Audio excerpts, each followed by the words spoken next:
Cheers. Alright, so how we're going to do is this. I'm going to start off with 2 poems on the top.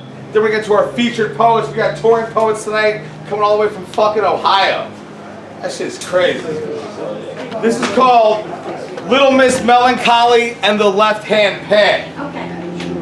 To get to the muse, you have to get over the moon. And nothing's ever easy, baby. We're not pretty enough to catch the light of any morning star. The only breeze that whispers behind our ears are the sinister callings of the machinery of our own undoing. And death is the only thing that bonds us together. That every late night has a painful haunted dawn. That every line of dopamine hides a tear-wet cheek. That every adventure brings us back with no money. And every friend will wander away a stranger. And it's always just been that way, you know. We traded your mother's religion for mana and sin. Found a new pantheon of gods and heroes haunting Midwestern streets, hitching rides through damnation. They too will die young, and we will turn them into martyrs, invoke their names and build legends from their bones. Maybe there is magic coursing through these veins, and the sigils along the floor are made of Dutch guts and silver. And we'll find Gnosis at 3 in the morning, naked and pretty, as if we've never known the sun, and the death of this night will never come. We're less than angels and more than beasts, and I've never seen the gods, but I've heard them sing to me at night. But the light's piercing through the veil now, and we've both just run out of things to say. If God was real, he'd pick her off of the floor by now. If God was real, we'd probably still be here right now, making these bones dance and riding lightning. When you're born to die, love alone is not enough to save you. Yeah, man. Hell yeah. Alright. I'm going to do one more before I bring up our features tonight. This is called Y'all Were Just the Pregame. Some say life is like a river, and we're floating from the womb to our caskets, and you always try to hold on, but we all just drift away from each other. So it's best to sit on your hands and watch the world just pass you by. Watch the breeze greet grasses you'll never step on. Watch the gulls dance in cryptic seafoam winds. But some say life is like a race car, and nirvana can only be found with the wind on your face, with a stampede beneath your sternum. Gulps of breath are milestones to completion. Life can end in a second, and any second without the thunder of release is too long, that the devil will get his due as soon as we get ours. But some say life is what you make it of it. That men should build monuments out of their bones, to stack boulders on their shoulders until they break the heavens, another obelisk smited by our own limitations, and we all fall short, and we all die just a little more alone. I want the last taste on my tongue to be the bitter lightning of adrenaline, to have the hair on my arms screaming to the beat of my screaming heart, to feel the wind beat these hollow bones like it was a chorus of cherub angels. Y'all know that y'all were just the pregame, and that life ends 1 second at a time, and any second that takes me, just know I fucking deserved it. Yeah, baby. All right. Now, getting into our features, coming all the way from Portsmouth, Ohio. Make some fucking noise for my man in Bush!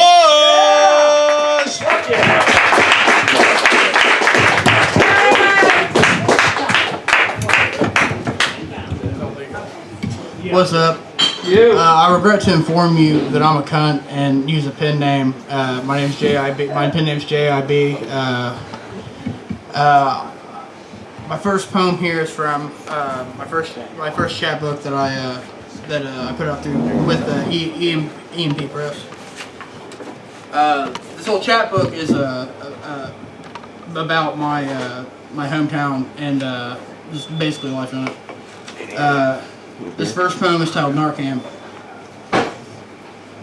Portsmouth, you have your fruit digging in trash cans, picking tin, glass bottles, new old clothes, making homes out of sidewalks in the middle of red giant September.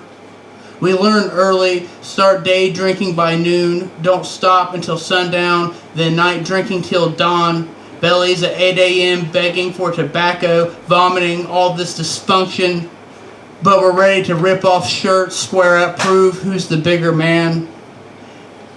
Here every morning we wake to an obituary for the latest pile of bodies Narcan didn't bless. What else do you expect from a garden of weeds?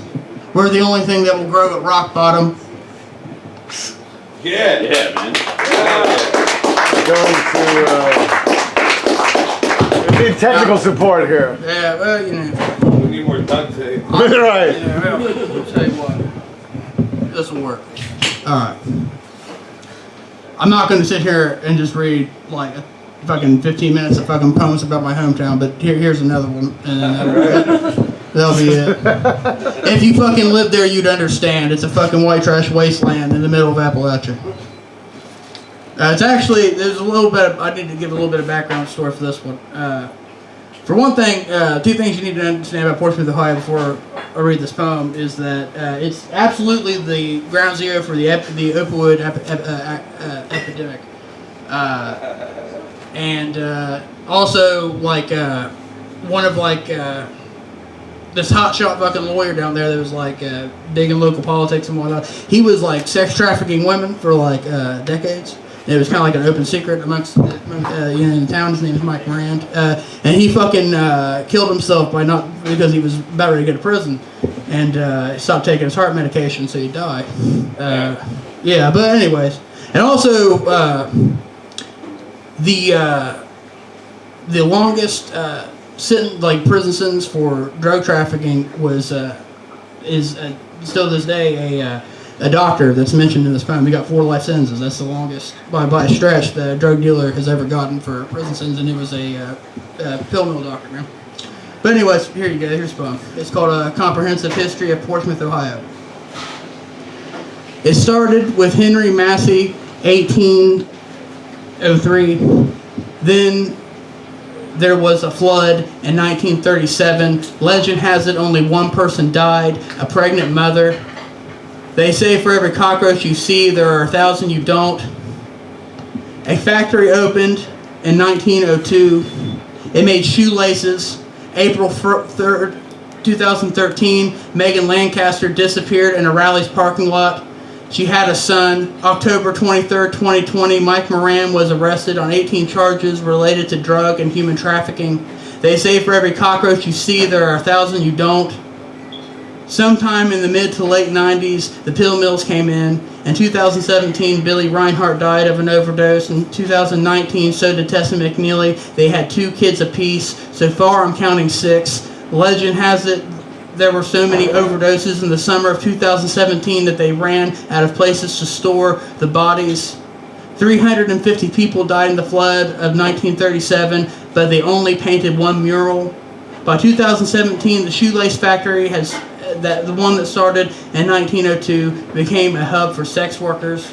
A local resident with a can of spray paint wrote, "H.I.B, hepatitis C, we got it here on the building's crumbling brick." Documentaries were filmed and edited and broadcast on national television. In 2019, Dr. Margaret Tohm was sentenced to 84 months for her role in distributing opioids to the surrounding area.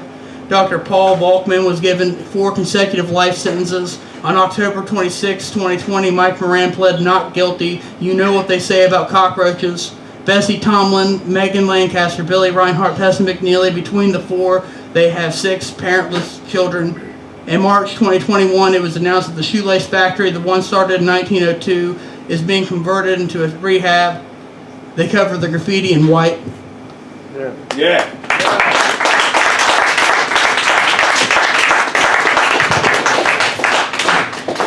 Okay. I'm going to be a capitalist slut and remind everybody that I got books for sale over here on that shopping crate I stole from Kroger's.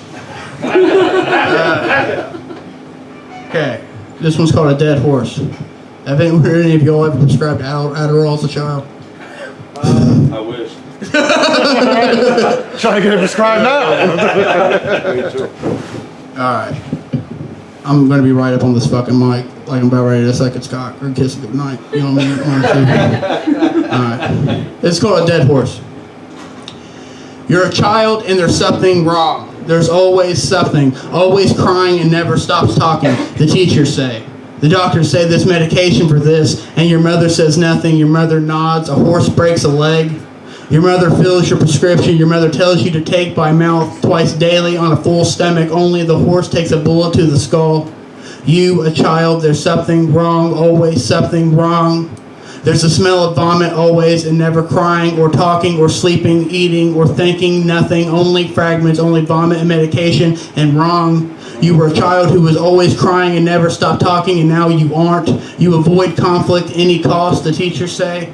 The doctors say the medication is working and you're a child, or you were. You're no longer a child. You're still taking medication. You're taking anything given an empty stomach. You avoid conflict, avoid conflict, avoid conflict, avoid conflict, avoid conflict, avoid conflict, avoid conflict until there's nothing but avoid conflict, vomit, medication, nothing wrong, a dead horse. Yeah, man. Hell yeah.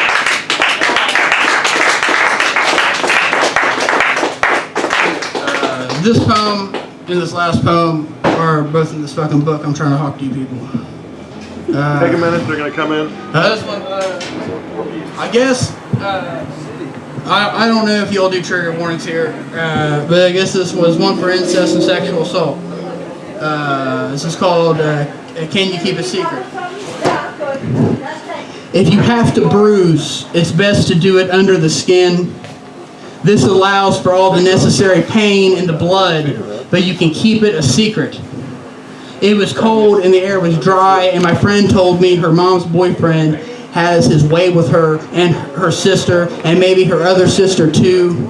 And her mother knows, and she caught him once in the laundry room. And sometimes she hears them fight about it when she pretends to sleep, and sometimes the fighting ends with the sound of them fucking. And before that she told me she cut herself and showed me, and before that she told me she wanted to die and tried to. And if you're going to cut yourself, prepare to always wear long sleeves, or alternatively only cut where no one else will see. Before that she asked me if I can keep a secret. And before that we were in a yard of dirt and it was a different friend. I won't tell you his name. We were in a yard of dirt and we were digging a hole. He told me his brother made him suck him off, and we laughed about it. We were digging a hole and we didn't know why, and when we were done we repacked the dirt. And after that, years even, me and my friend and his brother were in a room at 3 a.m. The brother was crying because he made my friend suck him off, and my friend barricaded the door with his spine, and me and my friend cried because his brother was crying, and we were crying as quietly as our bodies allowed. And after that, my friend started wearing sunglasses even indoors because his brother blacked his eyes. He said he knew how to keep a secret. Bruising is a particularly ugly sin. If you're going to do it, it's best to do it where no one can see. Yeah!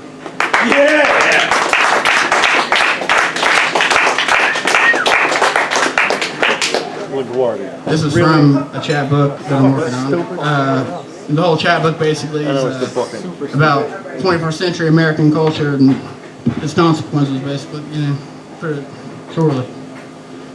This poem is being published by some fucking press that I forgot the name of, to be quite frank. You're such a good whore for him. Thank you. Yeah, sorry. Well, I'm not giving their name. I don't know I'm pretty bad. They might want to. They might want to know. Well, I can't remember what the fuck the name is. It doesn't matter. This is titled, What It Means to Be an American, a Personal Essay. I'm an American and I mean that. I'm smiling. My father's a veteran, so in my dreams I'm an armored tank. I watch a lot of television. In America on television there's a lot of strangers pretending to love each other and a lot of smiling. Yeah. I'm smiling and I'm American despite having never fired a gun. In America, there's a lot of people firing guns on television. In America, there's a lot of people pretending to love each other. This is America, and I'm smiling. My father's a veteran despite having never fought in a war. He is American and he is my father despite having never taught me to fire a gun. I'm American and I'm smiling despite it meaning nothing, and I mean that.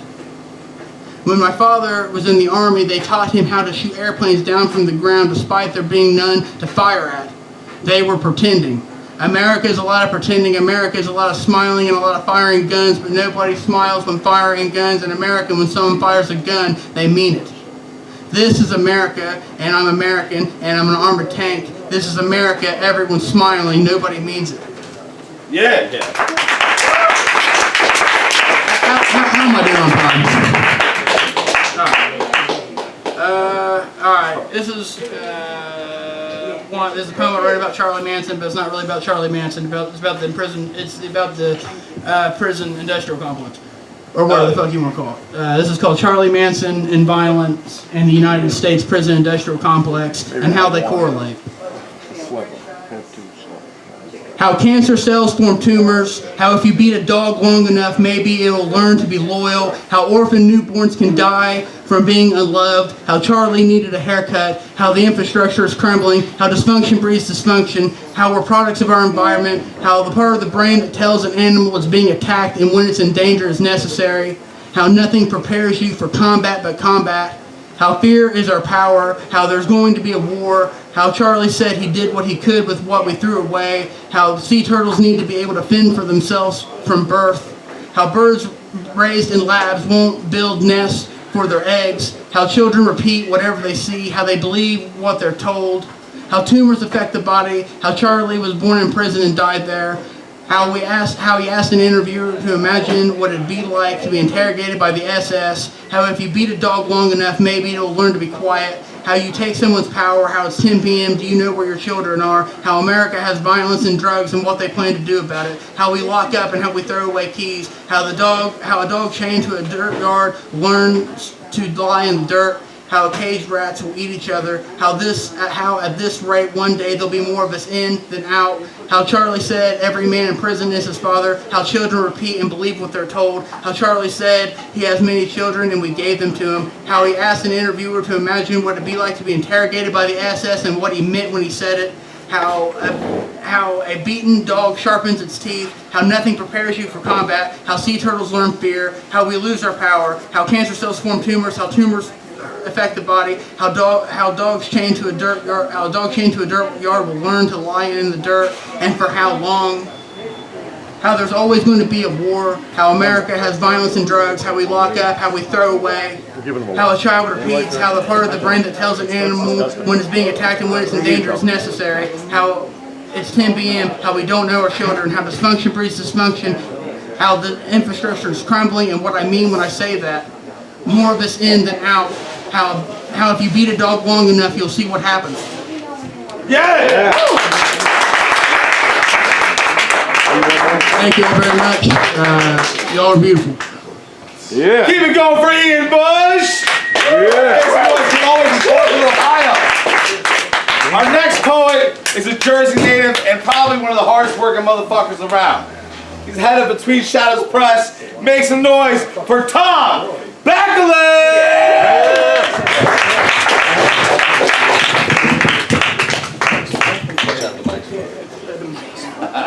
There's a sign-up thing up here. Should we pass it around? I think Do it. We can do it on break. I think fucking people are. Yeah, let's do it now. What you favors the bowl? I need that book back. Are they writing their names in this? Yeah. Yeah. You gotta do what you gotta do, man. Yeah. So anyway, Open mic it's on the back page. Sci-fi now. so. Yeah, I'm Tom Bakelas, and Let's keep it going one more time for Tohm Bakelas.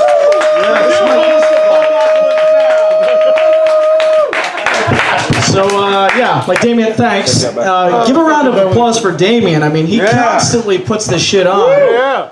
And I mean, we all say thank you, but really, how many people are actually gracious of him doing these things, you know? I am. Thank you, bro. Okay. Anyway, Rebecca's got some books tonight. Miriam's got some books. Other people have some books. That looks like my print job, but it's not. I thought it was. I thought it was Damian's book, but I think that's long gone. These guys got some books. They're on tour, right? Yeah, they're on tour. Anyway, fucking make it happen. This one's called Multi-Purpose Room. Yeah. This guy I used to work with told me this other guy we worked with tried hanging himself with a bed sheet in the ER. It was in the same room I used to sleep in on lunch breaks and cold nights of snowed-in shifts and forced nights of double shifts. My old sleeping room turned into a suicide room. Afterwards, I wondered what they did with the bed sheet. Yeah. Hell yeah. So, New Jersey, it's got weather and stuff. This poem's about the weather. Hail crashed down from the heavens like a slit pillow spewing feathers in the turbulence of a ceiling fan. Christ, God shouted, what the fuck is going on in New Jersey? I pulled over and picked it off my windshield, watching it melt in my hand, grinning in hopeful silence that the world was dying, or that I was dying, or that something wonderful and terrible was happening. Yeah. Fuck yeah.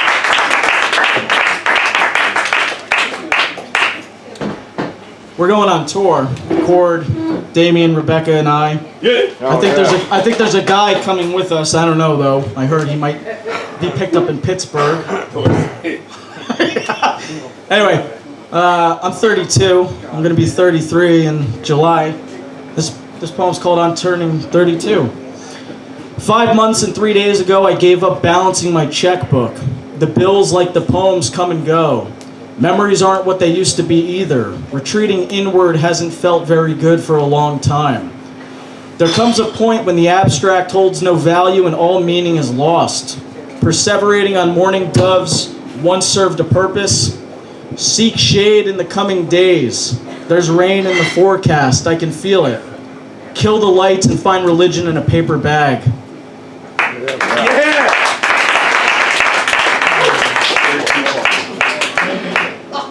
Fuck did you just say? Very cute. Fuck, real cool. Yeah, anybody who's gonna snap, just buy me a fucking beer. Snapping is for idiots. And academics. And fascists. And fascists. and Dan Nazis. calls everybody a fascist. We got similar mindset though. Drinking. Oh yeah, I was out in San Francisco, and this poem's about that. It's called "Drinking Alone at Vesuvio." Has anybody ever been to San Francisco? Yeah, like next to Kerouac Alley, like that asshole has an alley named after him. This one is "Drinking Alone at Vesuvio." I don't like Jack Kerouac. Fuck him. Dad. See what? Says my dad. Seated at the table next to me was an elderly couple, both with hair whiter than snow. The woman said to the man, "At this very moment, you are rediscovering yourself." She smiled warmly at the man who put his hand into hers. I sighed heavily and swirled my beer. San Francisco, I wish you'd make up your mind about the weather, though New Jersey, you're no better. Yeah. How many more? 2? Yeah, fuck it. This one's called Winter Portrait. I know Damian doesn't like poems about the moon, so I'm gonna read it. I don't believe in the moon. Go on. Fuck yeah. Birds are not real. Space is fake. I'm reading all about homes. The moon is full and illuminates a crooked path frozen in ice. I think of all the broken lives I've tried to repair. Memories blend together as hours peel away at my being, and like a watch wound too tight, some springs never recoil. I step into the night and my breath dances. I become a ghost. Yeah.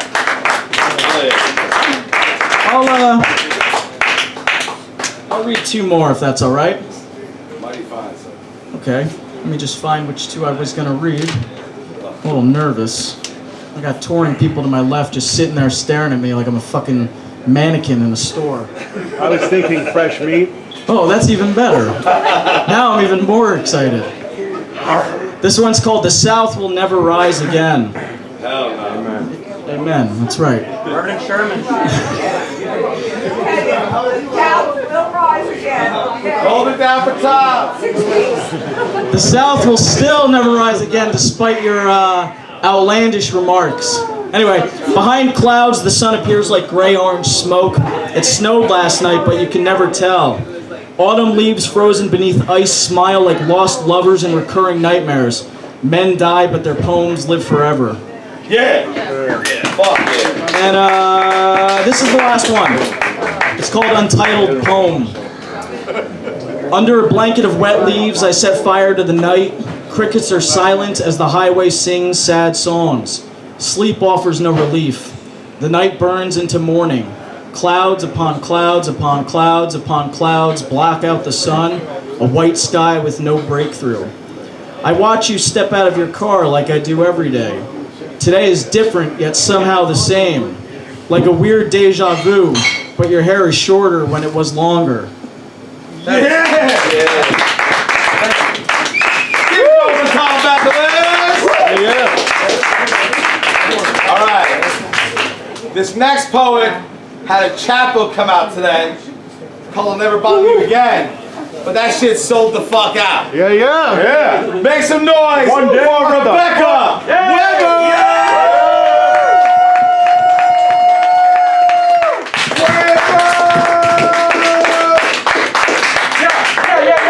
Hi guys. Yeah. So, you said Gob Squad? I did. Oh. I was like, how did she know that? So, my name is Rebecca. My very first chapbook came out today. It's not just any chapbook, it's the very first one. Hell yeah. This took like a long time and a lot of bullshit. And I'd like to start by reading my acknowledgement. So, dear listener, I have watched you suffering for years. I've heard your sobs through oceans and mountains and concrete. I've listened as you begged for the good grief, cried for the good grief, cried into the night with you, committed sins right there at your side. I'm sorry it took so long for me to talk about it. Thank you for inspiring me every day. Keep giving them hell. Keep giving them teeth. This isn't for the pure of heart. This is for you. Yeah. Hell yeah.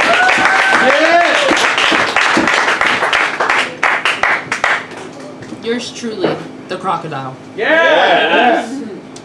The nightmares start on the night Brandon tells me I look pregnant. A crocodile crawls backwards out of the mud. He offers me a smile, but I know this won't end well. Hey girl. Nightmare crocodile telepaths into my brain. You know, if you want a family, you better stop eating. I'm at a party, quickly, and the way nightmares tend to change, and I'm the only person not dancing. I've got a good idea that everyone in the room can tell that I'm sick every time I ask for a drink. Sorry, they say, but you're drinking for two. You brought that goddamn crocodile in here and nobody appreciates that. Is there something wrong with you to come here and to not expect the mob? I'd like to leave, quickly, and the way I tend to abandon what I deem doesn't matter.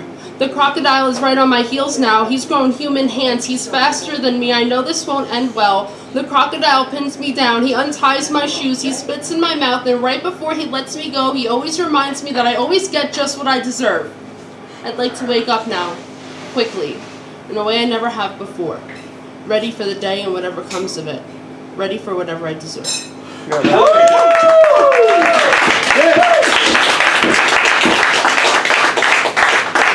So, you were talking about how they do, like, child trafficking and stuff. I don't have poetry about that because I got my own shit to worry about. But, we lived in Missouri, me and Damian. Hell yeah. As part of a nice little, and Matt. I'm not used to being here. And, so, Matt worked for the newspaper, and he was, content that he was going to expose this child trafficking ring in Bell, and he would write, it was the cops on the bottom of his shoes if we ever found him dead. Also in Missouri, along with tons of debauchery and drugs and horrible things, we met a meth hooker who carried a machete in her backpack, and we had to drive her to the Quick Stop and wait there until somebody else paid for her drink. So this poem is for her and her poor children. Nikki tells me. Nikki tells me when she was my age she could see colors, but not anymore. She's only 5 years older than me, and this is terrifying. Nikki is only 5 years older than me, but she's on so much meth in the front seat of the Cadillac she's already turned blue. I can see it. Nikki likes to steal American flags and the baby Jesus. She likes to have fun. I like to have fun too, and this is terrifying. I myself have stolen freedom from men's front yards. I too have taken reconciliation at another's price. Nikki is only 5 years older than me, but she tells me how beautiful it is to be a mother, how beautiful I am, that there's no harm in liking older men or younger men or no men at all. I'm learning so much. Nikki is enjoying the drive. She's eating a salad. She's trying to grab my husband's dick through his pants, but I don't say anything. You see, I'm damaged too. And this is terrifying. Nikki climbs into the back seat with me. She offers me air duster. I decline politely because I couldn't live with color blindness. Just like me, Nikki is a force to be reckoned with. Even when we drop her off at her daddy's house and she's screaming from the curb, she's warm under the streetlight, yellow and smiling as we pull away. Yes!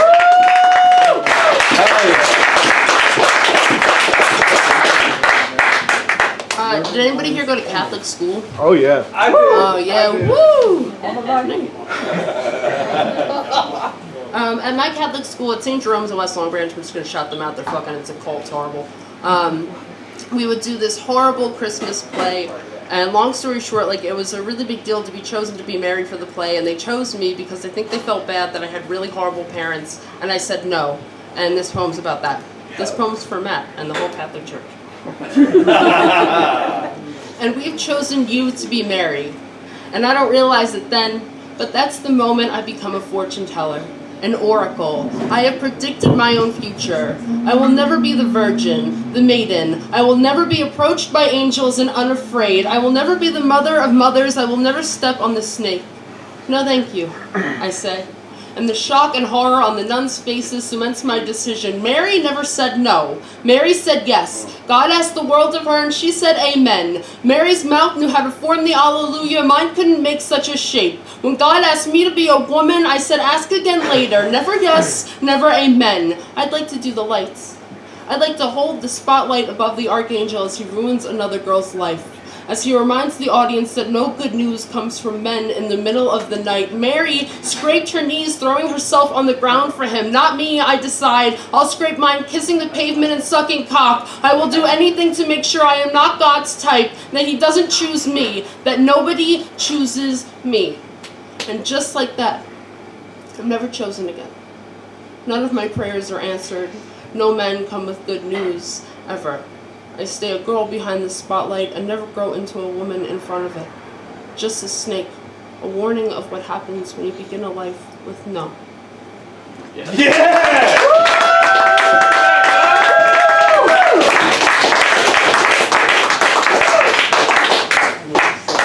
I had 2 more poems for you guys. Yeah.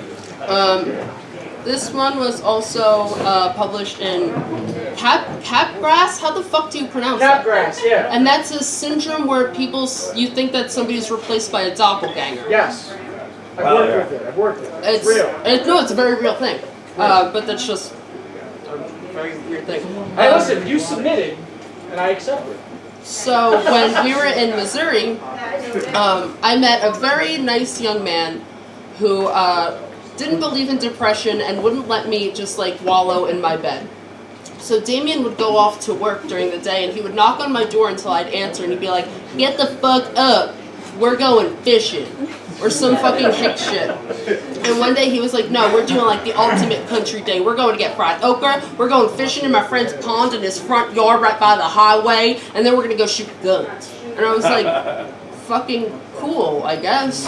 And this poem is, well, he had a pistol, we were shooting the pistol, and then he pulls out this giant fucking gun, and I'm like, hey, I want to shoot that. I want to shoot that at like a sign or something. I'm like, that's fucking dope. And he goes, no, you're too small and too stupid, and you're gonna break your shoulder. So this poem's about that.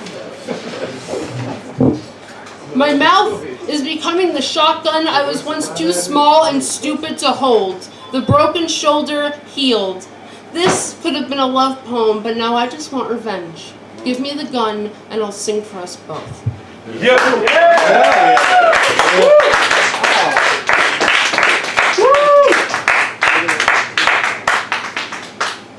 This last poem's not in the book, but this is a weird poem that I've like worked on for actually like years, and I always take lines out and put lines in, and it's the first time that like I've really started kind of reading it publicly, and it'll always change. It'll be an ever-changing poem, but.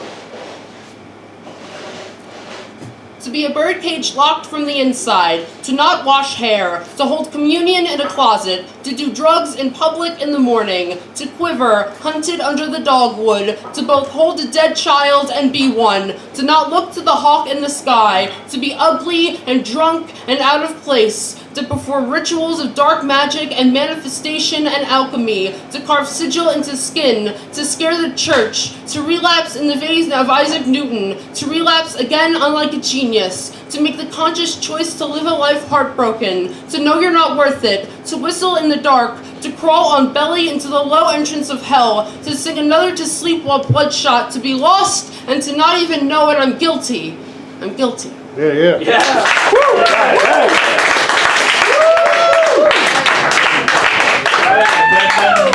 Keep it going for Rebecca Weber. All right. Our next performer tonight is somebody I started this journey with way back in the day. He's starting a new poetry series over in Asbury Park called Coffee and Words. Makes noise for my man, Moreski.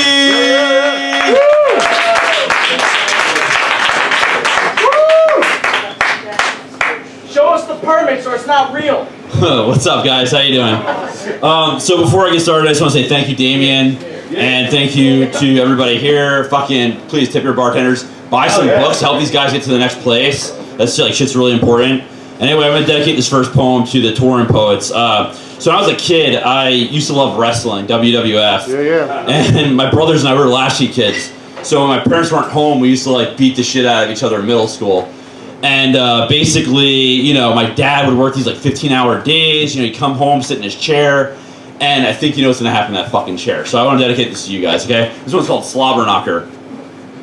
Before we discovered the magic of pocket lighters, punk rock music, or even tattooed women, my two younger brothers and I praised the wrestlers we saw on cable television. Hey, what's up, how you doing? And each Friday after middle school, we paid our respects by emulating them. Andrew was always Mr. Snake, the sidewinding southpaw from the rocks of Nevada. Brandon, on the other hand, preferred to be the artist known as the Freaky Furnace, while I saw more of myself in the Luchador El Gato the Victorious, as I stood shirtless with a canary-colored book sock over my head like a burlap bag. There, before both parents came home from work, we defied the notion that wrestling was staged, with broken bed frames, leaning sofas, and bathroom sinks that collected the aftermath of bloody noses. Hell, even our pet Labrador retriever found himself sinking his teeth into our forearms. Then, one afternoon during the epic favorite son match, Mr. Snake fell victim to my dreaded ankle lace. And as I waited for him to submit, I sat in our father's prized upholstered armchair. It was an anniversary gift, powder blue with a nailhead trim and legs painted in espresso finish. It was the only piece of furniture in the house that wasn't obliterated. But when I turned my attention to the couch adjacent to me, the only thing I saw was the Freaky Furnace crashing down on us like a warhead. And once we managed to find ourselves, our father's chair collapsed into itself, legs, coil springs, and armrest all heaped together along the carpet floor. Nobody said anything for a while, until our father finally walked into the house and immediately paused at the scene, his reaction flush on his face.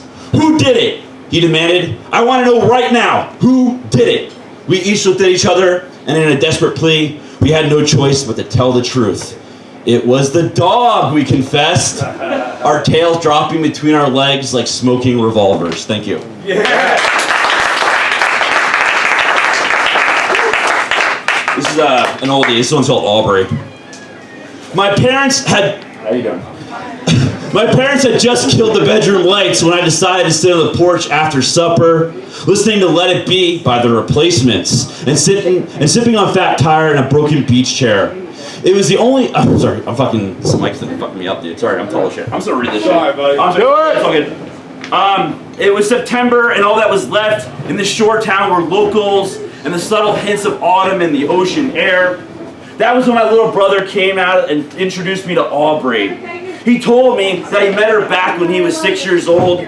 Andrew snuck into our sister's bedroom, and saw Ginger Spice and Belinda Carlisle and pallets of eyeshadow and lipstick and the array of powder brushes and bags scattered like treasure along our sister's vanity. They continued to talk in high school. He wrote love poems for her during 8th period composition class, repeating the mantra, "Love has no identity." Then they moved to Astoria together after college. She told him to grow his hair past his ears and down his shoulders to drown out the sound of gossip that would be about him, to paint his fingernails blacker than the looks he would receive, to wear his thrift store dresses and stilettos better than any goddamn woman he would ever know. One day, Andy told me, as we clinked our beers together, I'm going to introduce her to Mom and Dad, but that's whenever she's ready. Thank you. Yeah! Hell yeah! All right, try this again. Sorry. I'm just all this shit. This is I put out a book last month through 2 Key Customs called Confined Spaces. It's okay. I kind of hit it. This one's called Current. It's about a friend of mine as a kid who I looked up to, heroin. So this one's called Current. I'll always remember you, Devin, as that surfer guy from down the block who listened to Black Flag, Dead Kennedys, and Patti Smith records on high volume with all your apartment windows wide open, who smoked a pack of Marlboro Reds daily and rode a town and country thruster, who conquered waves in Costa Rica, Jeffreys Bay, and Tahiti before your injury, who told me one time after paddling out in a hurricane that you were too fast to get caught in any current.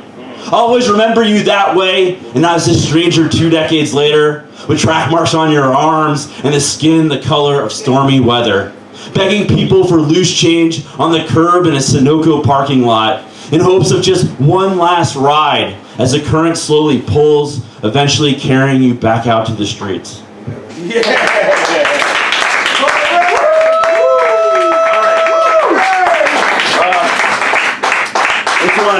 This one's a love poem. It's called Big Bird is a Goddamn Communist.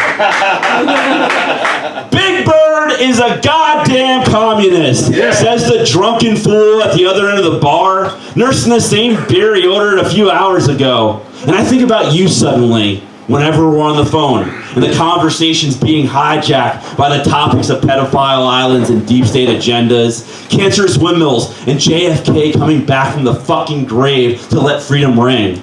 There are times, though, when I can still hear you through all that noise, like an old song I haven't heard in ages, being chewed up by the static on a radio that once changed my fucking life, but now barely long enough to make out the words. It's only a matter of time I catch myself mumbling and watch the guy from earlier stagger out the door after throwing up the rest of his lunch on his t-shirt, before the station finally changes and our love becomes just another conspiracy. Sorry, guys. Thank you. All right, I got a couple more and I'm going to leave you alone. All right, this one's called China Doll. It's from my friend Ashley. This is going to be in Trailer Park Quarterly. Wild Horses was playing through the speaker of your cracked iPhone while you poured the last of your Tito's into go cups we stole from work, then showed me a picture of her. You were only 11, just a child and her horse when things were a lot easier to hurdle, and told me that if you closed your eyes just right, there weren't any pills or powders, any breakups or invisible scars, any empty bottles or sad country songs. It was just you and her and any goddamn sunset you wanted, welcoming you both to ride off into. Yeah! I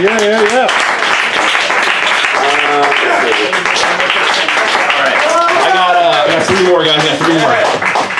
This is a new one. This came out in Matt's World today. This one's called Won't You Be My Neighbor? They resented us when we rented on their block, scoffed at my parents' occupations, made fun of our outdated cars, felt charitable after they purged old clothes from their closets that eventually became ours. Now I see their kids, all grown up like me, at bars or on social media, working the same tired jobs, driving the same model cars, feeling the same familiar pain. But I know that if they ever asked for my help, I'd still give them their shirt off my back.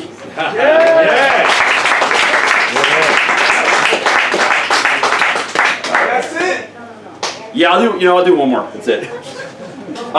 This one goes out to all you guys. I just want to say fucking thanks. Please buy their books. Let them get back home. This is fucking awesome. I'm really happy you guys are here. This one is called Apartment Karaoke. And here we go. This one's for you guys. It's for everybody. Thank you for being here. They say the world is coming to an end sooner rather than later. And I'm sure they're right, but tonight is Apartment Karaoke. After another double at the restaurant, after another missed family gathering, after another order ticket stab for people more comfortable than any of us will ever get the chance to know. You let your hair splash along your shoulders while you sing to the company of insomniacs and dreamers, burnouts and believers, with Whitney Houston's I Want to Dance with Somebody, as your voice carries through the cloudy living room like confetti in the wind. Celebrating another night, we all forgot about death for just a little while. Thank you guys. Have a great day.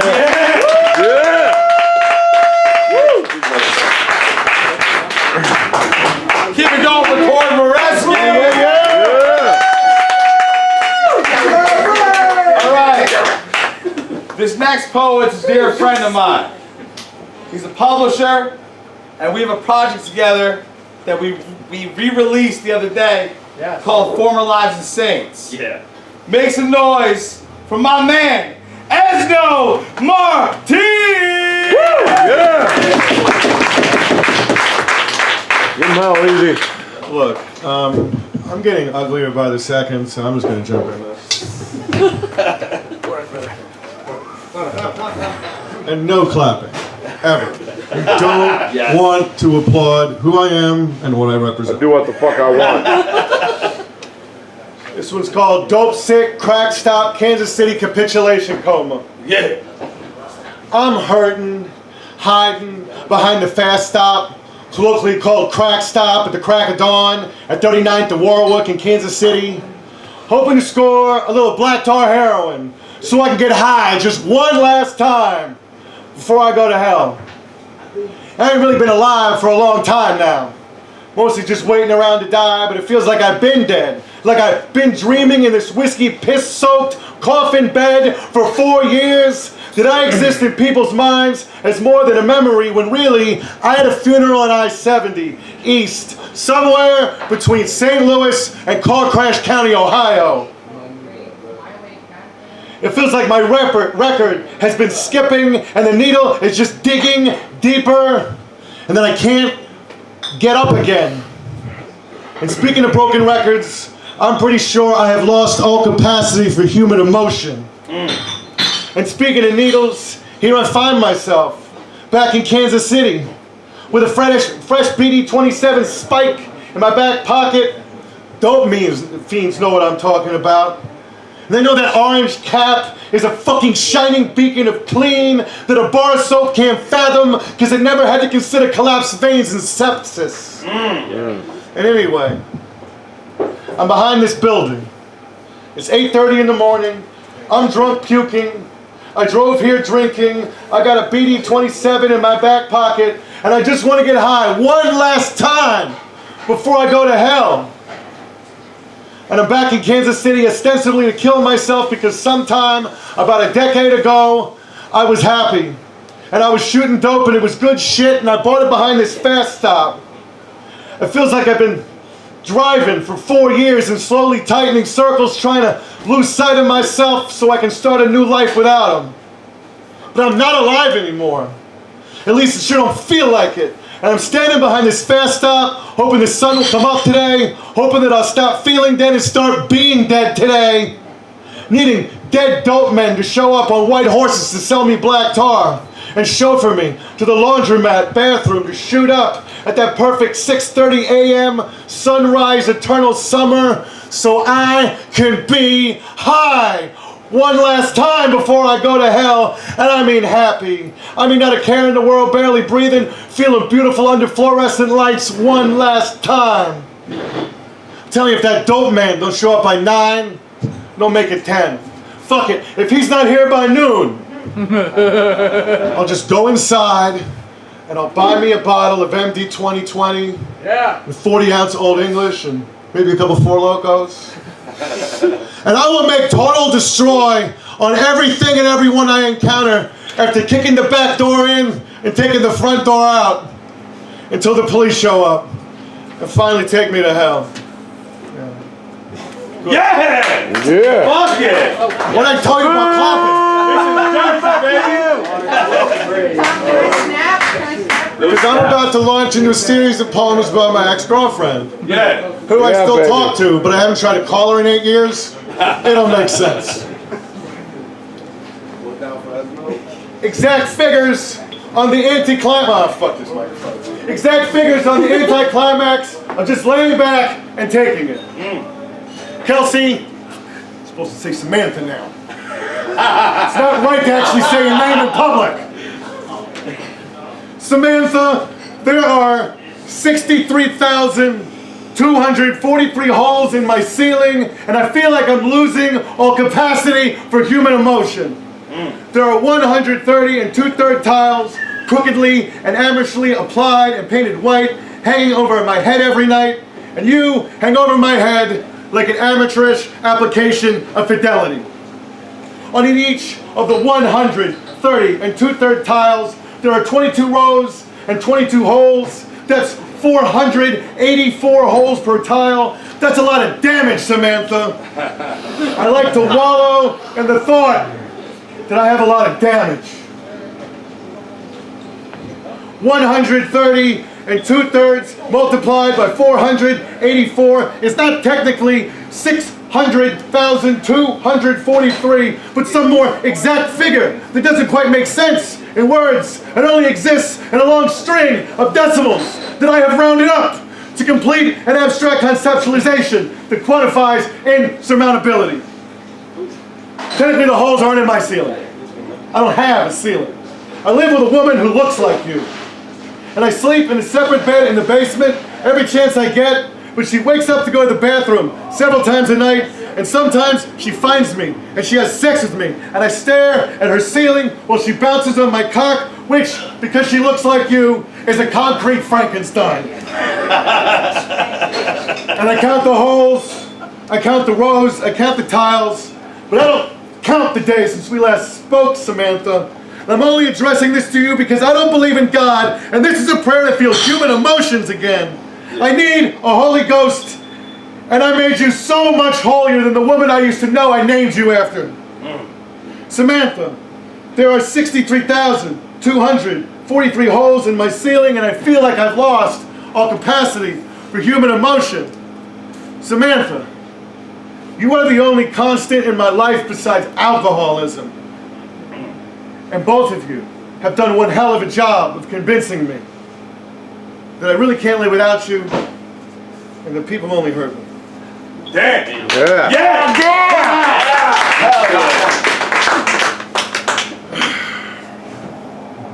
So about this. His wife is tattooing me while I'm reading poetry. And I'm really not paying too much attention to what's going on in my arm. As you see, the line is I've lost all kind You should have proved. I should have proved it. dude. I've lost all capacity for human emotion. That's compassion. You should have proofread, motherfucker. I don't know what to tell you. Well, I live in my mistakes. All right. So here's another poem about Samantha. Me too.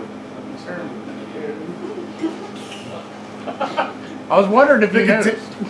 Do I know about what? I've wondered the whole time. Is my dick hanging out? You've never brought that up to me, and I always wondered. He has to me. J.I.B, what's going on? Oh, good. We're having a side conversation about something else. All right, we'll finish it later. Yeah, let him read. Let him read. Yeah, it's This not is, bad. I can live with it. This is also anticlimactic, like all soft cock stories. Whoa. I swear to God. I was staring down the stars in my mother's driveway with your mouth on my listless cock. My mind was on baseball and who would be batting cleanup.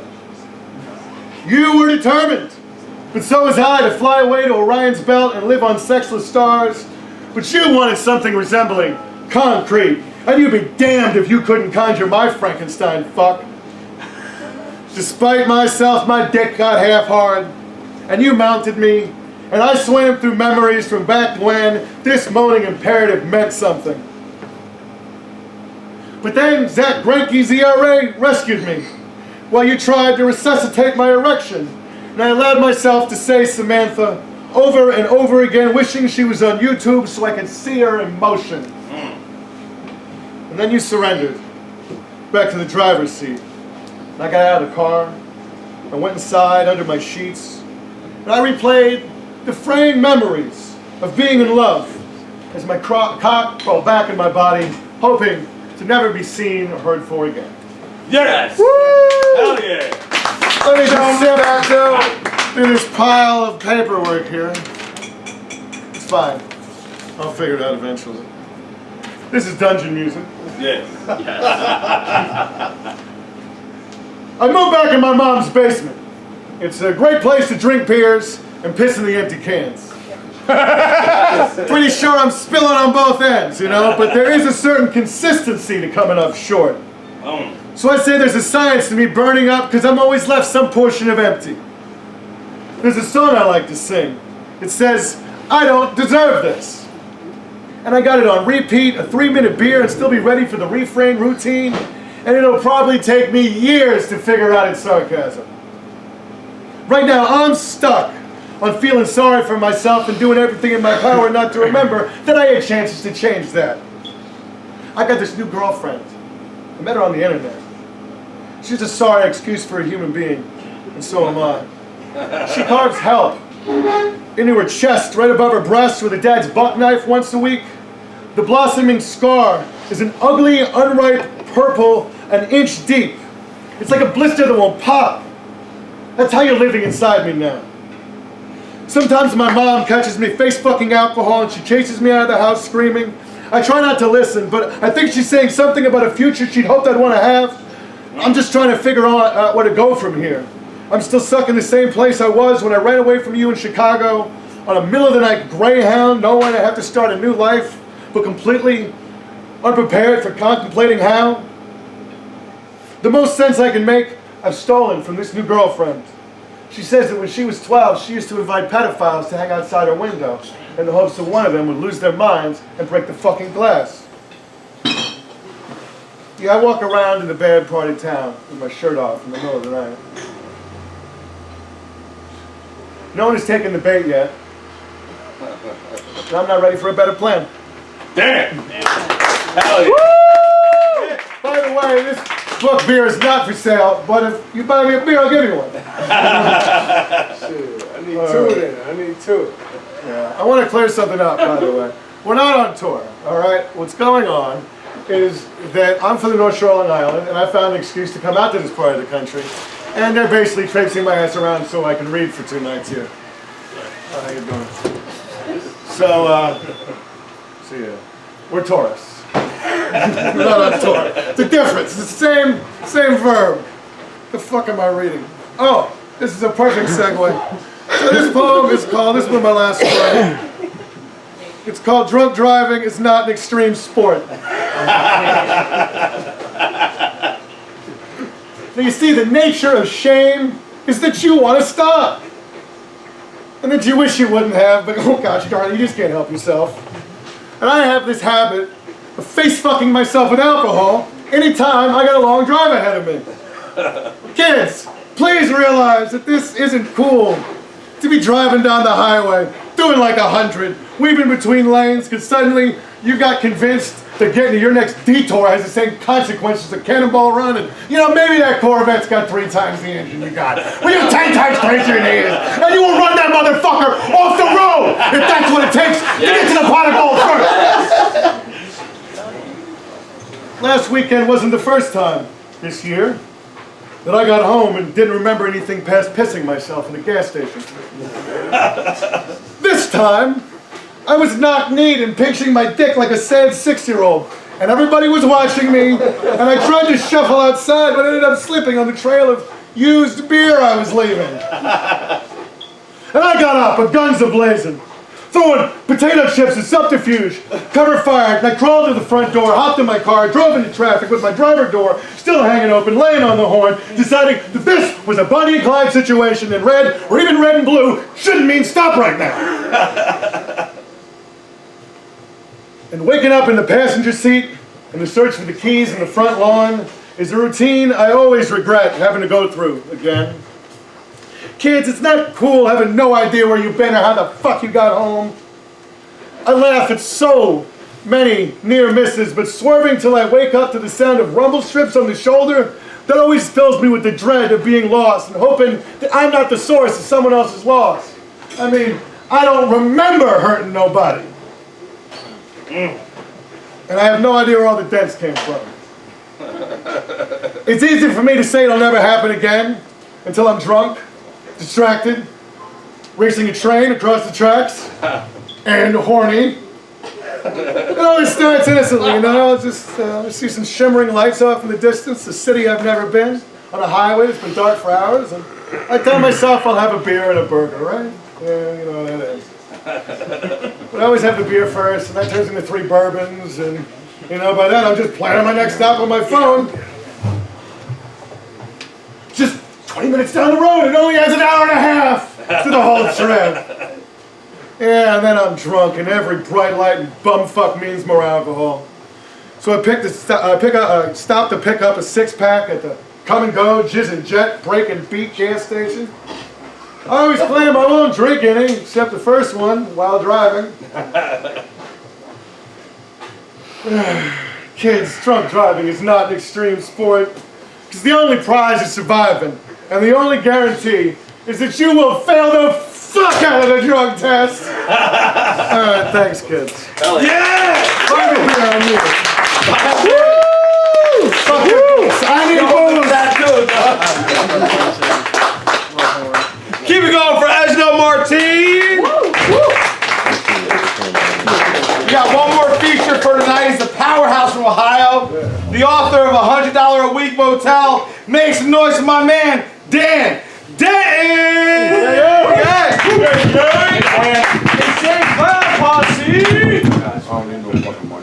like that. That's good. Microphones are fascist. Hell yeah. Hey, my name's Denton. I'm a poet and a writer from Toledo. I like to give all my poems names so I can tell them apart. This poem has a name. It's called I Want to Microdose Sunshine. Hell yeah. I want to microdose sunshine and drink the smooth jazz of neon lights and dive bar windows. I want to celebrate my original sin and grow old with my discomfort. I want to experience true joy twice a day and watch plants grow in their natural habitat. I want to microdose the American dream until it means something again. I want to find rainbows before the rain. I want to jump in mud puddles down the block with the neighborhood kids one more time. I want to reset all the sad that has built up like plaque in my heart's arteries. I want to microdose your hugs and put them in vending machines and shopping mall kiosks. I want to read poems with the ghost that lives behind the bumper sticker on Woody Guthrie's guitar. I want to sing in midnight choirs with those locked out of Mormon tabernacles. I want to breathe clean air and drink clean water when life gets dirty on fall afternoons. Yeah! Woo! Hell yeah! All right. Damian mentioned our first novel was published last year from Punk House's Press, a small press in Los Angeles. Hell yeah! So I'm gonna read you a small chapter of that. I got some copies over there. They're like 15 bucks a piece. Buy a couple so I can have some gas money on the way home. Anyway, I'm gonna read you chapter 4 from $100 a Week Motel. There is a constant stream of new neighbors when you live in a $100 a week motel. You don't need an ID to check in, or even a real government name, just $100. First time I walked into the little office to see about getting a room, I noticed the rules listed on a large piece of poster board written in Sharpie. The poster board was white at some point in its life.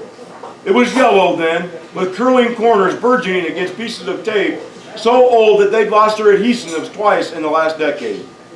Years of tobacco smoke and burnt curry were not good to the sign.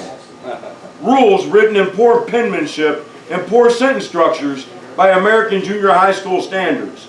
The ones that teach you the 1, 2, 3, 2, 3, 2, 3, 4 power paragraph. Those classes never teach kids that power paragraphs rarely contain any semblance of structure. These sentences had no power either.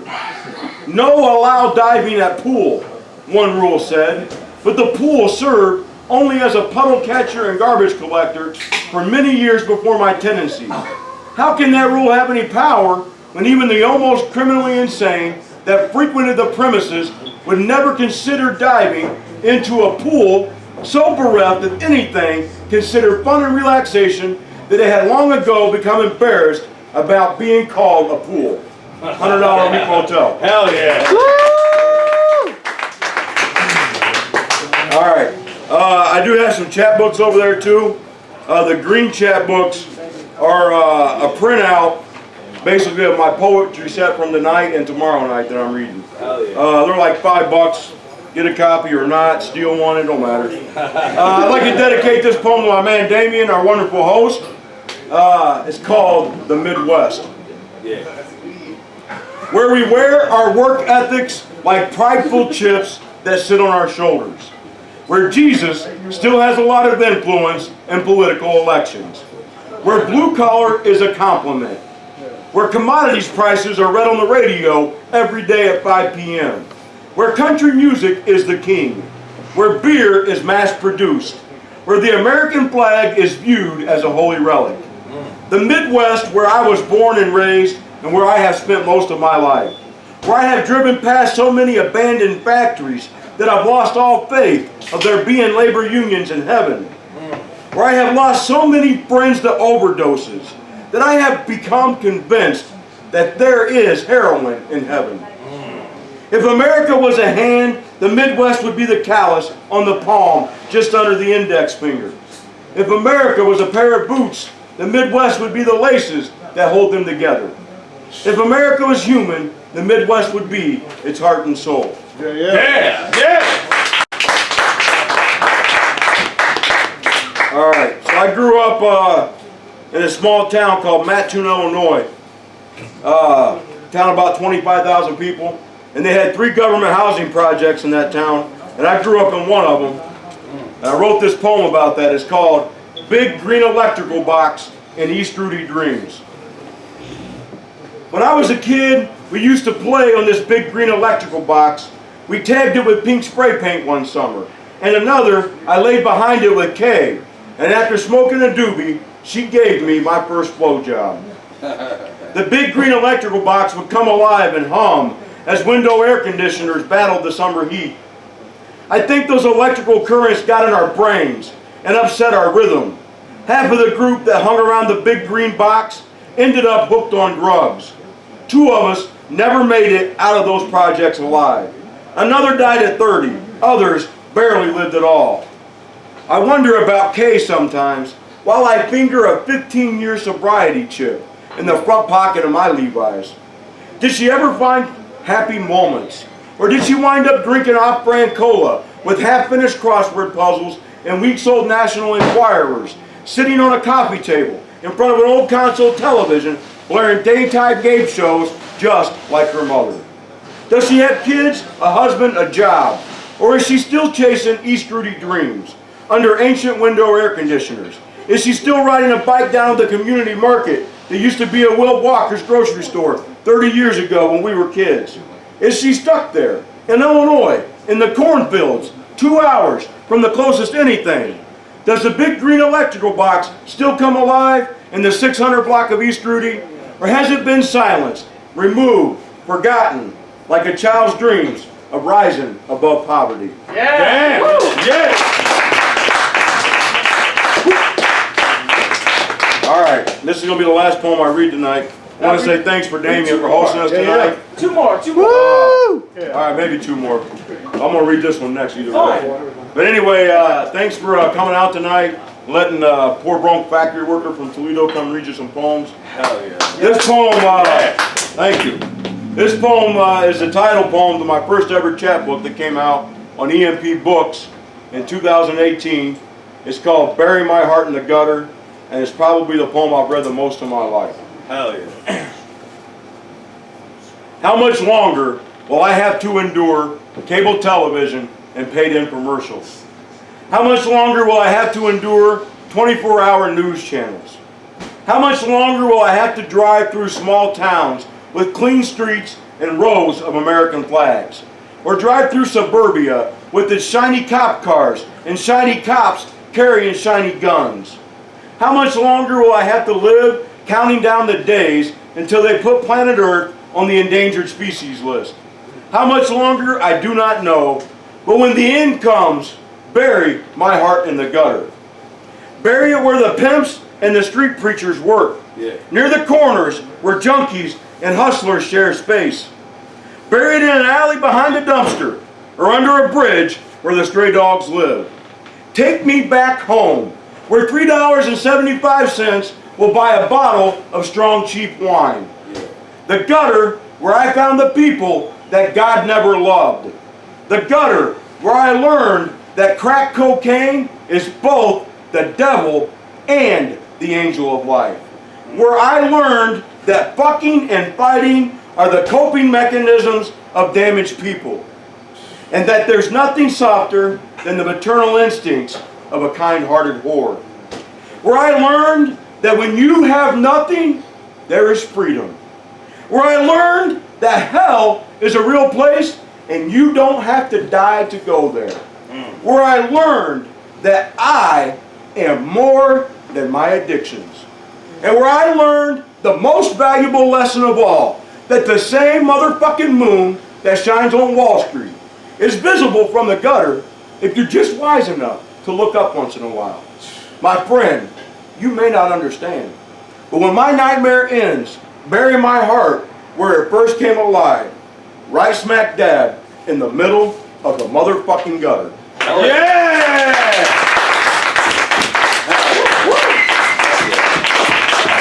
Thank you guys. Keep it going for Denton!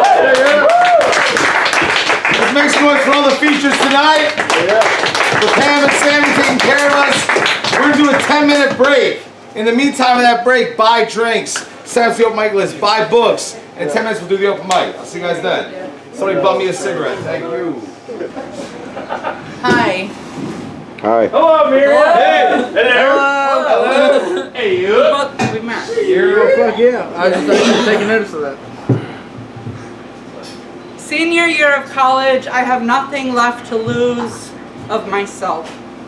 I live with 4 friends in a should-be-condemned house. The weather-damaged doors don't dare whisper their wishes because restoration sounds a lot like renovation. And when all you want is to be demolished, you don't dare plead your prayers lest they be misheard. When the downstairs power goes pre-industrial, which it does once a week, I go to my bathroom and tap the vacant outlet with my middle and ring fingers, bring light back to the living room, an automatic upgrade for the kitchen. I walk to the deck, the one that caught fire after Kelly and I left embers in the ashtray, tell friends and schoolmates I've never met, I'm young, I'm poor, I have no will. One of these days I'm going to die tapping on that outlet, just dole out my belongings. Sarah says I don't want any of your things, just a lock of your hair for when I take Molly. I stamp out my cigarette and feel an unfit dwelling for anyone's words of worth. I have little to offer of my crumbling body. Plasterboard lungs patched with scraps of black tar smoked through a straw, limbs laced with burn holes from bruises from nights spent in narcotic numb nods, walls of my heart spattered with knuckle indents. We pretend to have Fight Club in the backyard as if it isn't totally toxic. The windows watch us with held breath, reluctant to render any signs of life left within. Ben is a homeless clown, has a stick and poke tattoo of the word eyebrow where his right eyebrow is shaved off. He finishes my drugs to protect me from myself and is the only one who will hit me with full force. When his fist connects to my chest, I choke on laughter, spit out self-disgust thick as paint. There is no empty electrical socket or touch gentle enough to rewire me whole. just so much more to tear down. A decade and a half into a future I never foresaw, I will think of the house I expected to die in. If I could reach back in time, I would place my hand on its threshold and say, you don't have to be destroyed just to be rebuilt. Thank you. God damn! These are both, if you like to say the thing, these are both new shit. New shit? Thank you. Alright, this is the only list poem I've ever written. It's called An Incomplete List of Things I Wish I Knew Growing Up in the 90s. 1. My Little Pony will be cool again. She-Ra gets her own show. Everything is cyclical. 2. Your sticker collection might be the source of your anxiety, the way you never place the rarest holograms of any book on any surface. You start buying 2 of each. Start biting your nails when you think of peeling them from their wax paper homes. 3. They all end up in the garbage after 5th grade. Enjoy them for their impermanence. 4. Awkward is only cute if you are already cute. You are not already cute, with your ear-length hair exposing your antidepressant soft jawline. 5. Don't be yourself, not your full self, whose laughter is candid camera loud. You hope for invitations to sleepovers. 6. CompuServe chat rooms will be an early tutor for simulated relatedness. At 12, you will masquerade 16, love through a screen, forget to give a fake name. 7. At 16, you will not wonder if you are old enough when the man twice your age tells you he likes you, but only for your mouth. 8. Throw away the shorts he rips while you are still wearing them. Don't try to sew the inseam closed. 9. Your sticker collection might not be the source of your anxiety. 10. Don't print out pornography. 11. More people commit suicide due to shame than depression. 12. You never learn to use a sewing machine. You will mend the tears with dorm room rum, sketches of broken skin, signing up for track to validate your urge to run away. 13. You can save a lot of money if you don't buy food. 14. No one will notice how empty you become, how your laughter is reduced to behind your back whispers. 15. People won't always give you a reason. Your best friends from 2nd grade stop talking to you in 5th grade. Closure doesn't come easy. Saying goodbye first makes it hurt a little less. 16. Enjoy people for their impermanence, the limited run series of their lives. 17. Not everything will return to you. Thank you. Yes.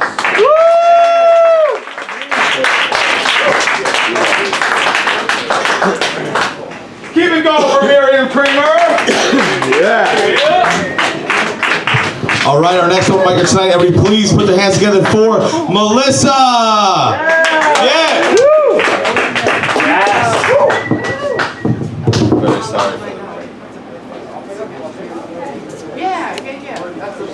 Hello, everybody. Yeah. Can you hear me? I'd like to Yes. No, thank you.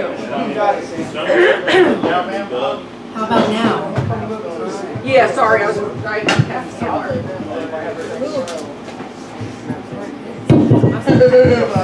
Hello. Yeah. Okay. I really hate the sound of my voice, so I'm probably going to make this real quick. Okay. The first one is called On Vows. 365 days. A complete revolution around the sun. A full autumn, winter, spring, and summer. A full goddamn year of living with those bruises, even though they faded a few weeks after you gave them to me. But today, this 8th of September, my right leg ached a little more. My voice a little more solemn, as I struggled to find what to do, how to feel, how to live, as I still fought over who to blame. You know, in those vows you take when the white dress is on and everyone there is there to celebrate, There's all this talk about in sickness and in health, for better or worse, richer or poorer. But there's never any direction about what to do when the love simply fades, or when it's put out through years of quiet manipulation and subtle gaslighting. Can I pick this thing up? Yeah. Or when those red flags you've been ignoring for 8 years are suddenly on fire and there's no denying the truth. Or when you finally found the voice that struggled to surface at 22 and is now less than welcome at 30, even though it's aching to be freed and you just want to feel whole again. Those vows never give you guidance of how to protect yourself and your children and your sanity when you're slowly losing the nightly battles and you're scared to death that you will lose the war. They never tell you how to process the trauma that you never imagined you would have to live with for the rest of your life. So here I remain, 365 days later. The whole war isn't yet lost, but the battles continue to do me in, and I'm still searching for ways to survive.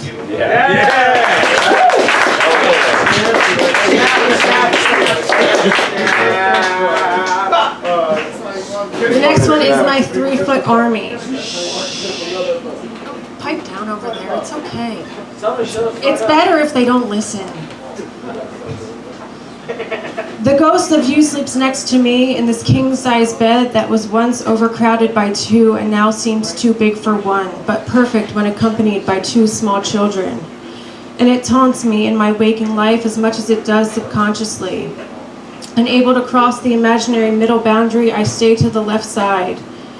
Equally stunted, the scars you've left in me have kept me unable to cross that threshold to a clearer way of thinking, of life, of peace. And sometimes at night I carry those 2 small children from their room, down the big hall, to this big lifeless bed in this empty lifeless room shared by none. And I lie them on either side and sneak in between, and I stare at the ceiling as they protect me from the outside in and heal the scars with their snores. And every rhythmic breath I reflect on the chaos of years past and the struggles to believe me and not you. I am reminded that all of this is for them, my 3-foot army.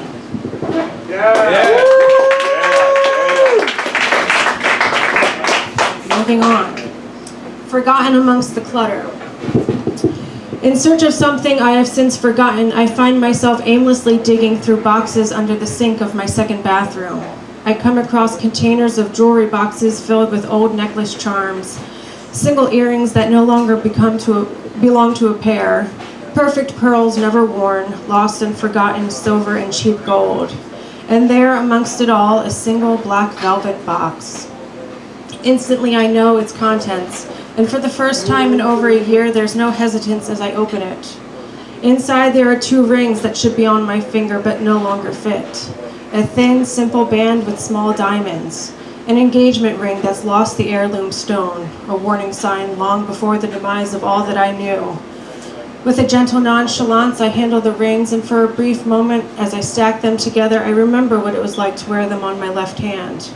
Without any thought, without any feeling, the rings are back in the black velvet box, forgotten amongst the clutter beneath the sink.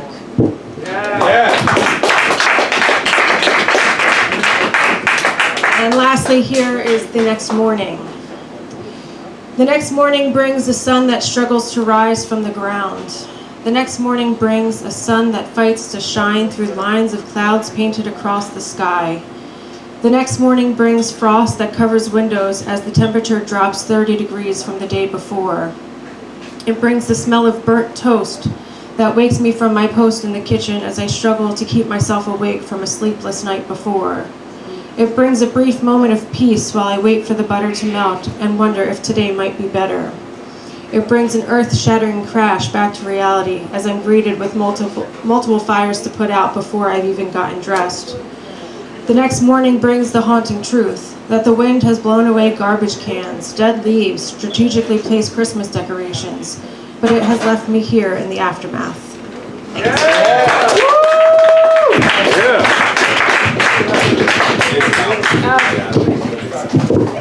Keep it going for Melissa. Our next open micer tonight, please put your hands together for my man, Spencer.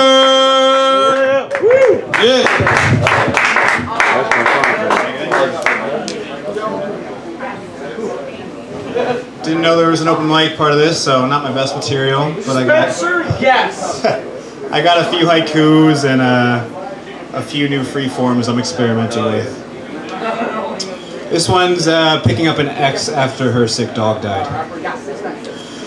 Dog nose smudges still on the window, remnants of his dried puke. She sits.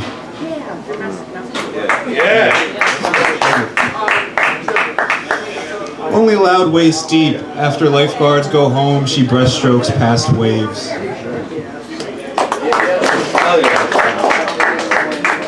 I know we got a lot of Bukowski guys out here. This is kind of in that vein. It's raining out there. Clouds of accumulated piss. Sweet, lovely smells.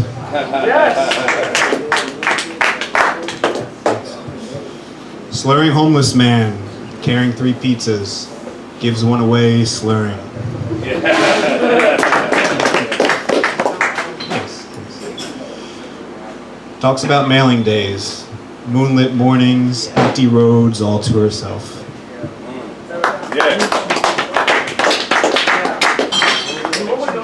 Drinking tea, knowing this is paradise. Broken women haunt my mind.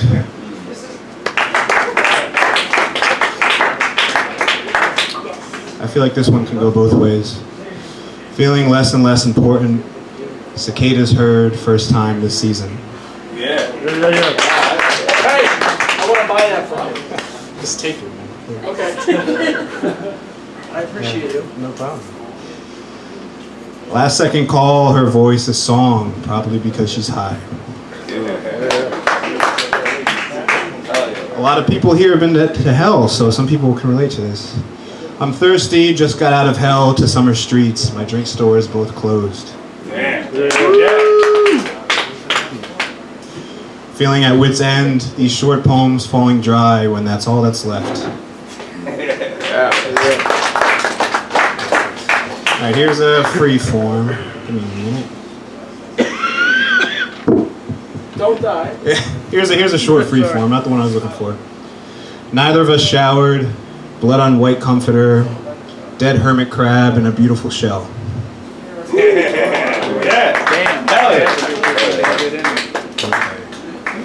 Alright, I don't want to read that one. Alright. Algae bioluminescing with good company.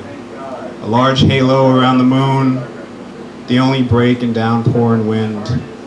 The chaos proves to be a lullaby to my symptoms. My lover shows her halo as I become useless. Purple triangles dancing in a field, cleared by tornadoes.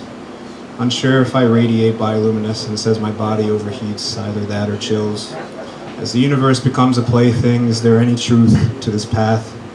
So productive, the only thing left for me is to become a child. Yes. You're like a magician. You had like a poem in every pocket. Good, I did come prepared, but thanks for that. I guess I did. Under the lilac, asking for her to twirl around, looking for more ticks. Yes. This is a little punny. Forgetting my hoe at home right after screwing back on the handle.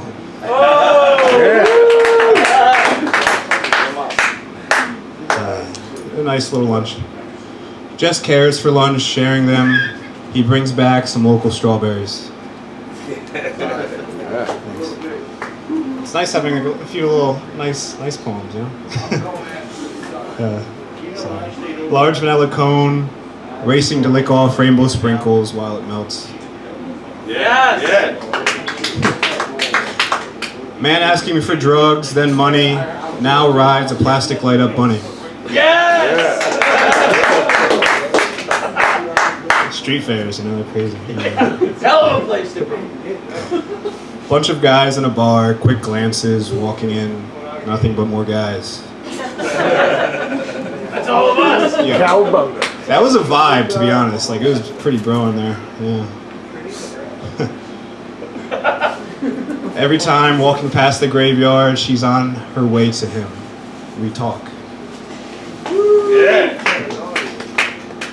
She sends a loving message, I send one back, staring out window. Yes. He tells them to fuck off. He responds by yelling a nice Bible verse. No. No. Alright, this is the last one. No. Okay, I'll do one more after this. Okay. She had a new man over. Good. Well, he sucked, and yeah, so did his art. Yeah. Those are her words. That was fun. Yeah. Alright, last one. Listening to their stress, suddenly they left me. Bugs chant with hibiscus. Yes. Yeah. Hell yeah. Keep it going for Spencer. Our next micer tonight, my man. He's gonna be hosting the show soon. Make some noise for Sir Moken. Let's go loud for that. Let loose. Alright, what's up, everybody? Yeah. I have three. Two of these I wrote earlier today, lying in my bed, super high. So the first one's about smoking weed. There's no title. I love smoking weed. I mean, come on, who doesn't? Well, I guess a lot of people, but to you, Sir Moken says you're missing out. I smoke because I love the flowers, the different smells, and the different looks. It's magnificent that the world would create a natural remedy in an exotic form and create an entire culture of art as well as medicine. When I take a bong hit, I live for it. My saying is if you're not crying, you're not trying. But it's not always about just the high. Sometimes you want to open your mind and be zen and meditate and not have your stomach whiling and your mind bugging.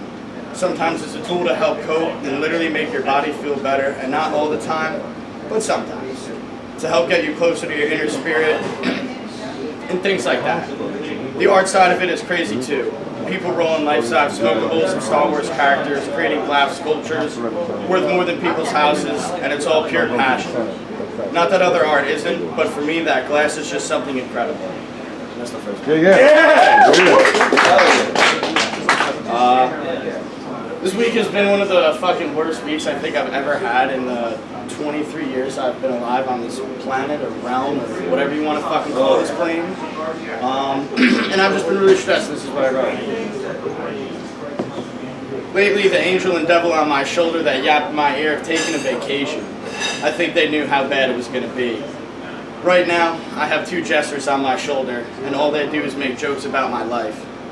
I'd rather have that, though, than fall into a pit of despair and wallow in my emotions of anger, sadness, and grief. Because at the end of the day, laughter is the best medicine. At least that's what they say. And Lord knows I needed some to keep my heart from combustion. I try to keep my head high during hard times and hide my emotions. I have a strong aura, and I'd rather have people around me be happy than sad. I listened to those gestures telling me jokes and continued to laugh, but in reality, I just needed to talk to someone, because the laughter was becoming fake and I was afraid. But in my head, that's the same as the pit. So I hit up a couple homies and they met me out. Advice was given and choices were made.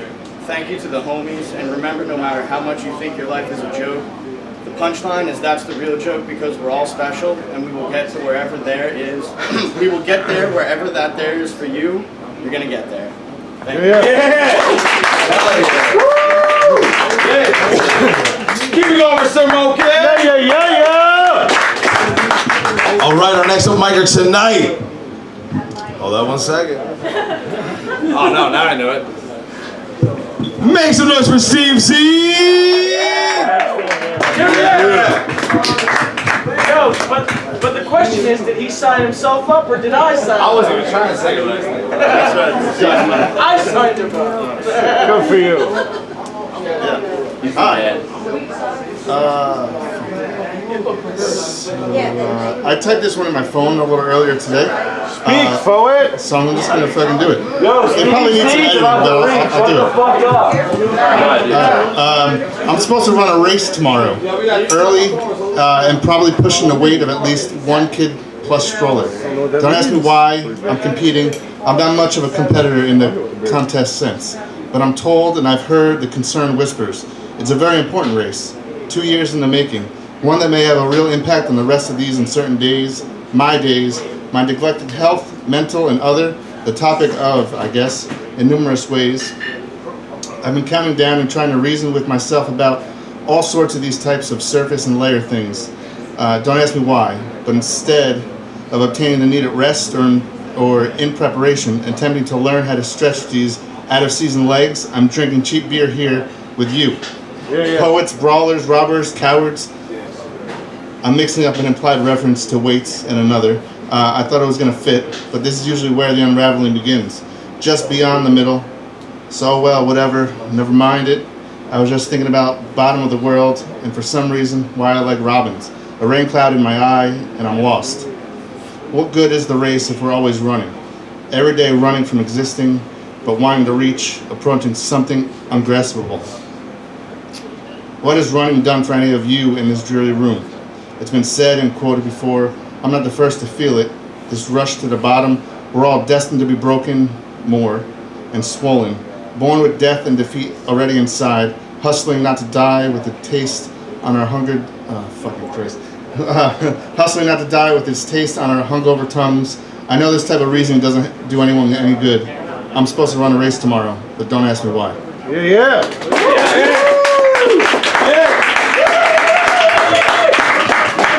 I don't have a lot of experience reading out, so it's a lot of nerves when I do fucking read. That's why I signed you up, motherfucker. Yeah, thanks, man. Alright, I'll read this one. This is like a complete one. It's called When Tears Aren't Able to Provide Adequate Moisture. Someday, what a wild word that is. I shall mark those 7 letters with silver metallic markers loud on a giant blue cloudbuster balloon. For no reason or for any reason. Specific prompts to plan ahead correspond with unreasonable incentives made. For every could-be celebration, for all the ways we laugh and say sooner and... for all the ways we laugh and say sooner or later, into the why and wherefores might just be the imagining all means the same. For all the things I don't know how to describe, that which we cross our fingers and pray to have, to achieve, someday. For a plane where truth is a given standard, a place where we can trust again our own burning eyes. Hell yeah!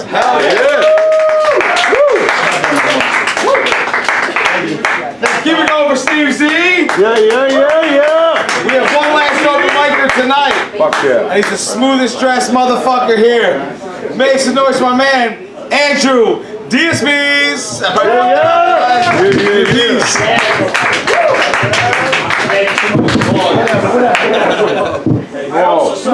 the fuck just happened? Damian, put this together. Damian is a juggernaut. He's a Huguenot. He is a Saxon, on the shores of the Celtic Isles. He's a Viking. He will.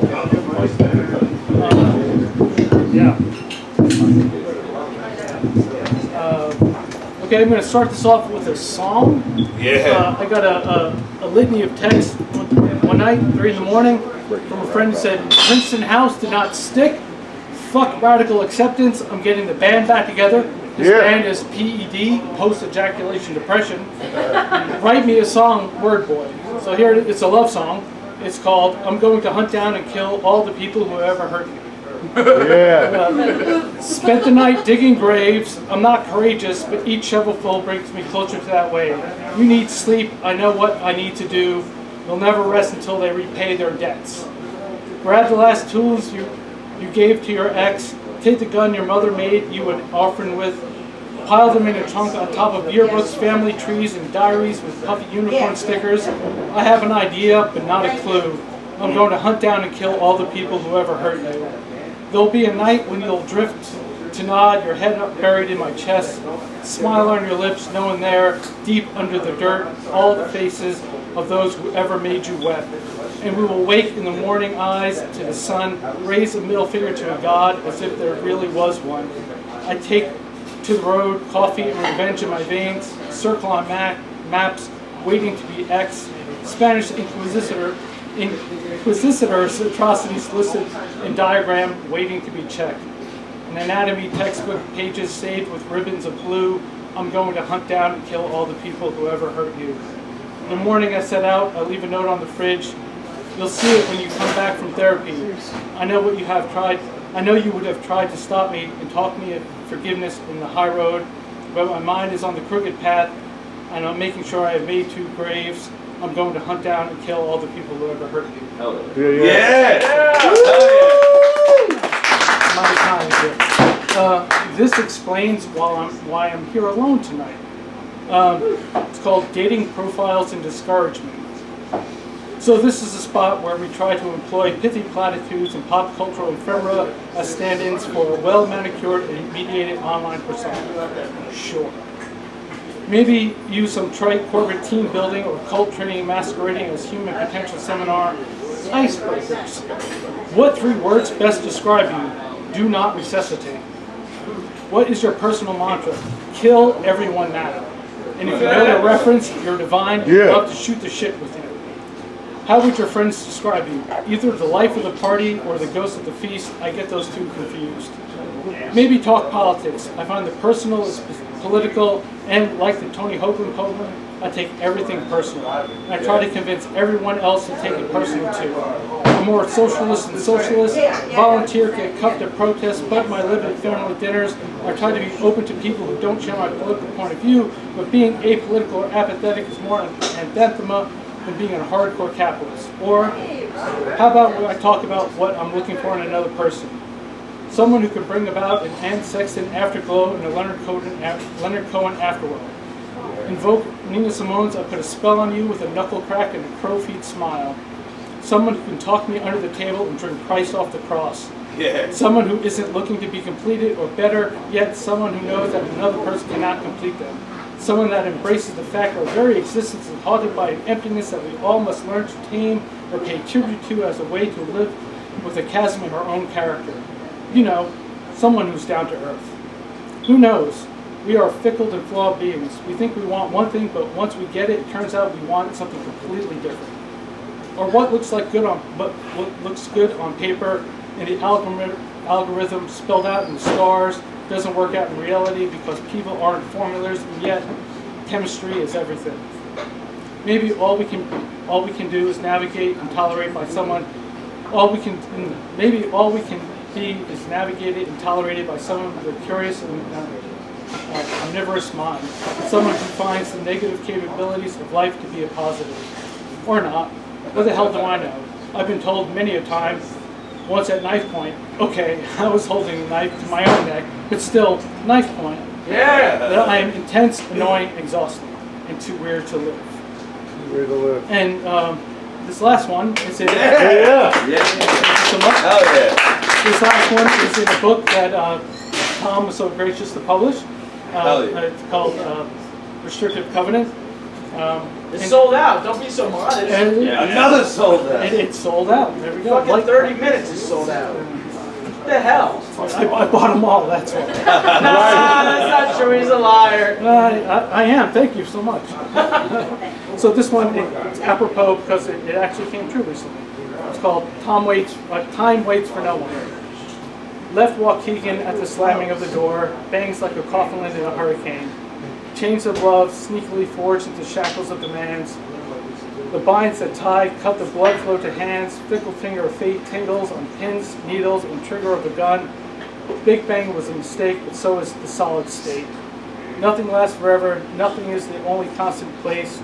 It's a noble prize to give your name to something that was taken for granted and called a new discovery. Sick to death of being the last chance or the first choice of some fragile ex. A trophy on the shelf of a ribbon for an also ran. Time to bend space into a Mobius strip of possibilities. A string theory around the hobo spindle. Wander under the map of the stars. Shoot for the moon. Even if the river of dreams enters the boundless sky like a bullet leaves a gun.